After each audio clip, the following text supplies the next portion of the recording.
Yo vine migrado a Florida. I immigrated from Puerto Rico to Florida, to Del Rey. I was working there and they had us caged up like animals. And then I went to Ohio. Yes, in Ohio. But there was no work there either. So I had to go back to New Jersey. Bueno, que tenía que ocupar la casa. Well, I had to leave the house. I wasn't working. My girlfriend died, so I had to leave the house and go live in Chester. In Chester, I had a few accidents. Muchos problemas también. Too many problems. I had a lot of problems with the police. I got into car accidents. It wasn't a good life. From one moment to the next, I stopped drinking. I haven't drank in 15 years. Oh, sí, ahí al lado. Yes, I lived down by the mushroom houses. Oh, sí, Oh, yes, always. I always work here. Until I retire, yes.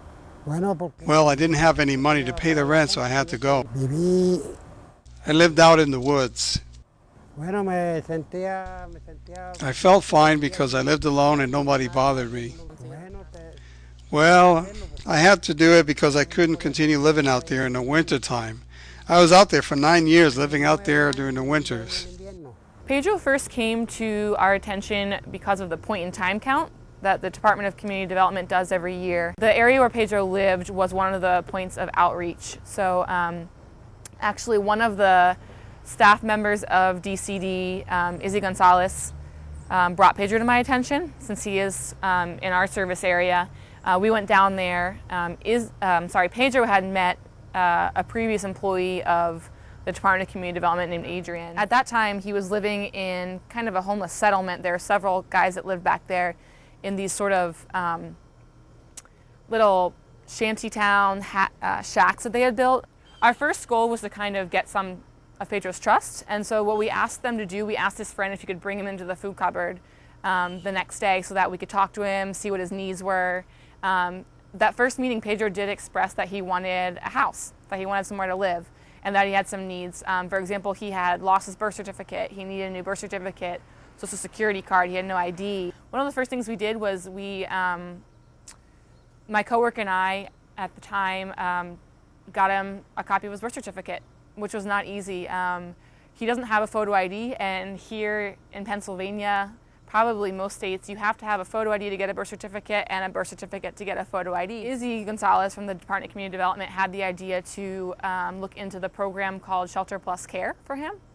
And this is a program that is, it's a housing subsidy, a lifelong housing subsidy for those who are individuals or families who are homeless and who have some kind of mental health issue. I had to do a criminal background check for him for this program, and we realized that Pedro had an open warrant for an arrest back in 1999 for a DUI. Pedro wanted housing badly enough that he was willing to go to court and face possible charges to do that.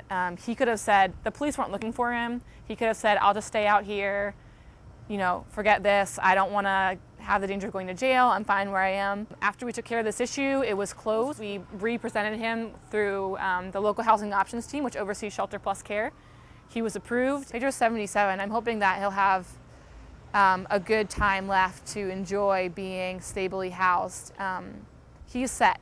He's set for the rest of his life. Yes, I'm better there because in my apartment I can cook and eat and have food to eat. Comprar para comer.